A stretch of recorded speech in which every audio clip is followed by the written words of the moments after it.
Astrophysics is the branch of astronomy that employs the principles of physics and chemistry to ascertain the nature of the astronomical objects, rather than their positions or motions in space.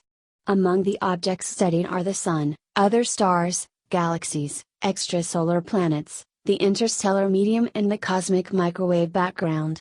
Emissions from these objects are examined across all parts of the electromagnetic spectrum, and the properties examined include luminosity, density, temperature, and chemical composition. Because astrophysics is a very broad subject, astrophysicists apply concepts and methods from many disciplines of physics, including classical mechanics, electromagnetism, statistical mechanics, thermodynamics, quantum mechanics, relativity, nuclear and particle physics, and atomic and molecular physics. In practice, modern astronomical research often involves a substantial amount of work in the realms of theoretical and observational physics. Some areas of study for astrophysicists include their attempts to determine the properties of dark matter, dark energy, black holes, and other celestial bodies, whether or not time travel is possible, wormholes can form, or the multiverse exists, and the origin and ultimate fate of the universe. Topics also studied by theoretical astrophysicists include solar system formation and evolution, stellar dynamics and evolution, galaxy formation and evolution, magnetohydrodynamics, large-scale structure of matter in the universe, origin of cosmic rays, general relativity and physical cosmology, including string cosmology and astroparticle physics. History. Astronomy is an ancient science, long separated from the study of terrestrial physics. In the Aristotelian worldview, bodies in the sky appeared to be unchanging spheres whose only motion was uniform motion in a circle, while the earthly world was the realm which underwent growth and decay and in which natural motion was in a straight line and ended when the moving object reached its goal. Consequently, it was held that the celestial region was made of a fundamentally different kind of matter from that found in the terrestrial sphere, either fire as maintained by Plato, or ether as maintained by Aristotle. During the 17th century, natural philosophers such as Galileo, Descartes, and Newton began to maintain that the celestial and terrestrial regions were made of similar kinds of material and were subject to the same natural laws. Their challenge was that the tools had not yet been invented with which to prove these assertions.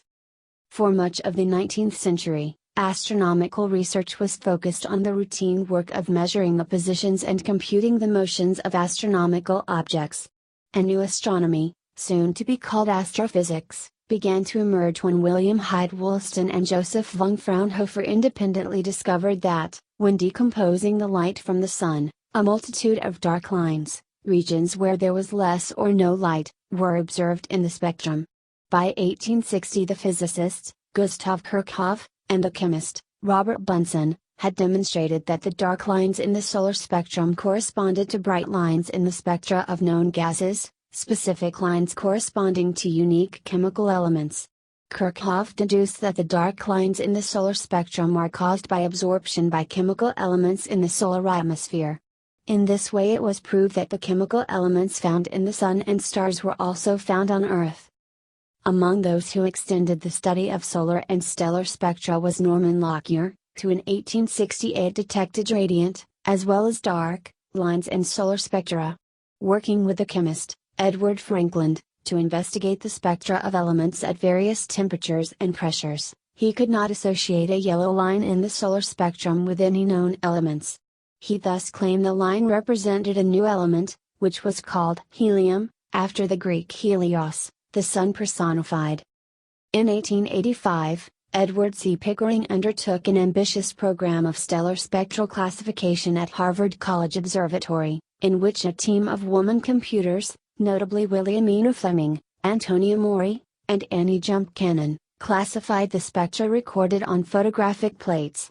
By 1890, a catalog of over 10,000 stars had been prepared that grouped them into 13 spectral types.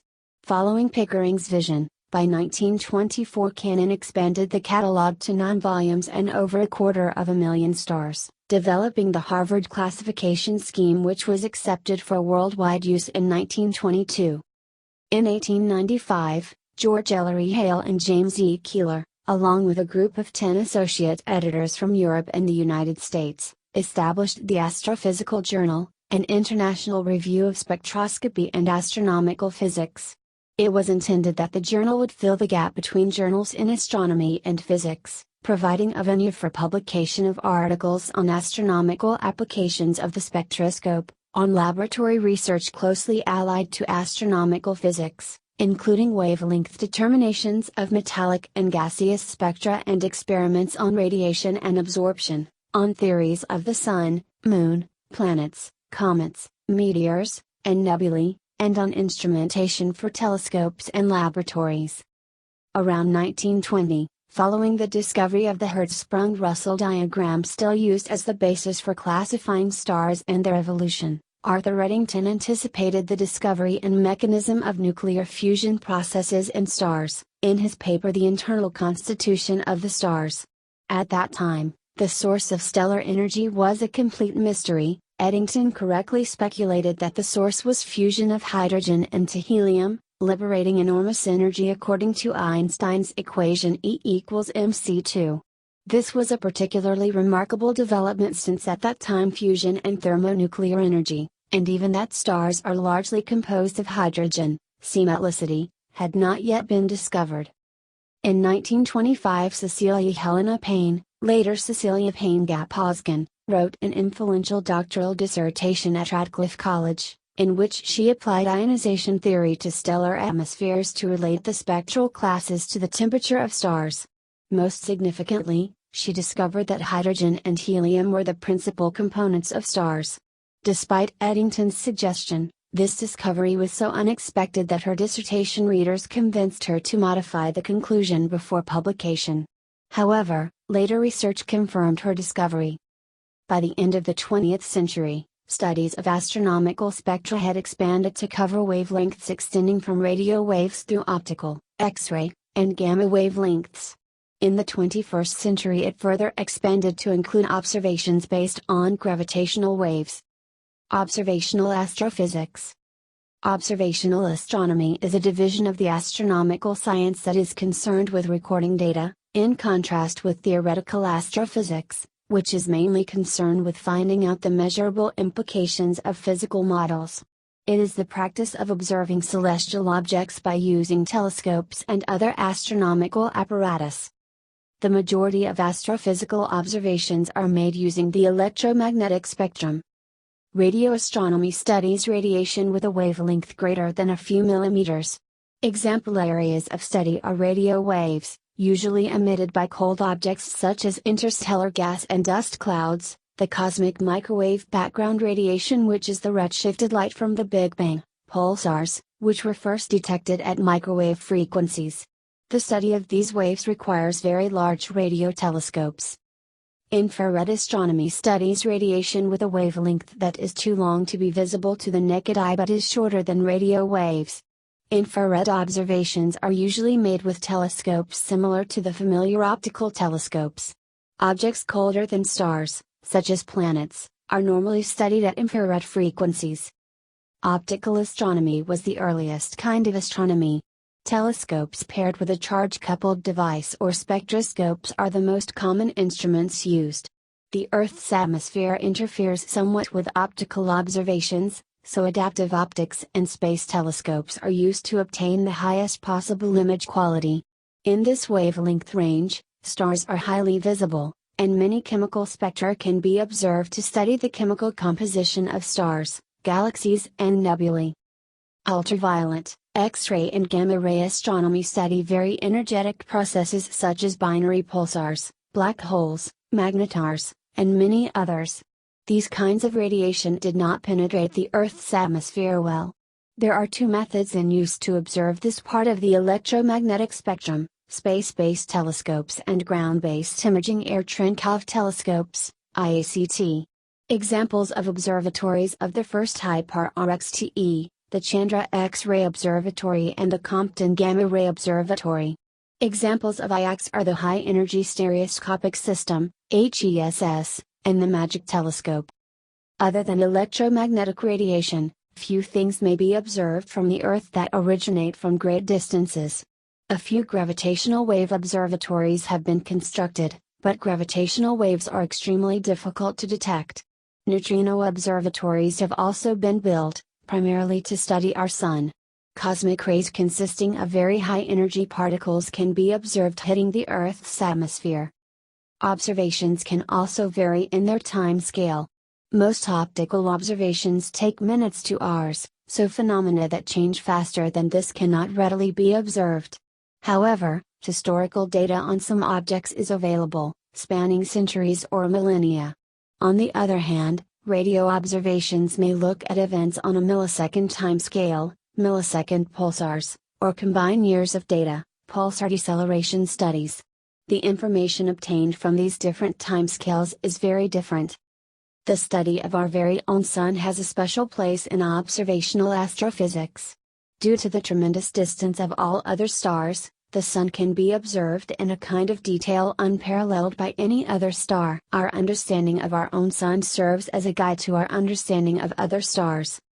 The topic of how stars change, or stellar evolution, is often modeled by placing the varieties of star types in their respective positions on the Hertzsprung-Russell diagram, which can be viewed as representing the state of a stellar object, from birth to destruction. Theoretical astrophysics.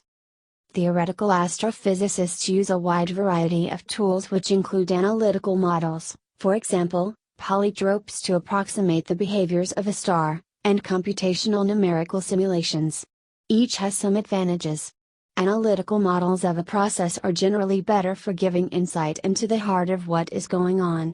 Numerical models can reveal the existence of phenomena and effects that would otherwise not be seen. Theorists in astrophysics endeavor to create theoretical models and figure out the observational consequences of those models. This helps allow observers to look for data that can refute a model or help in choosing between several alternate or conflicting models. Theorists also try to generate or modify models to take into account new data. In the case of an inconsistency, the general tendency is to try to make minimal modifications to the model to fit the data. In some cases, a large amount of inconsistent data over time may lead to total abandonment of a model. Topics studied by theoretical astrophysicists include stellar dynamics and evolution, galaxy formation and evolution, magnetohydrodynamics, large-scale structure of matter in the universe, origin of cosmic rays, general relativity and physical cosmology, including string cosmology and astroparticle physics.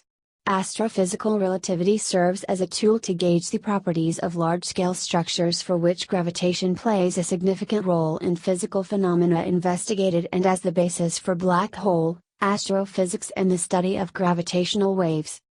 Some widely accepted and studied theories and models in astrophysics, now included in the lambda-CDM model, are the Big Bang, cosmic inflation, dark matter, dark energy and fundamental theories of physics. Wormholes are examples of hypotheses which are yet to be proven, or disproven. Popularization. The roots of astrophysics can be found in the 17th century emergence of a unified physics, in which the same laws applied to the celestial and terrestrial realms. There were scientists who were qualified in both physics and astronomy to lay the firm foundation for the current science of astrophysics. In modern times, students continue to be drawn to astrophysics due to its popularization by the Royal Astronomical Society and notable educators such as prominent professors Lawrence Krauss, Subramanian Chandrasekhar, Stephen Hawking, Hubert Reeves, Carl Sagan, Neil deGrasse Tyson and Patrick Moore. The efforts of the early, late, and present scientists continue to attract young people to study the history and science of astrophysics.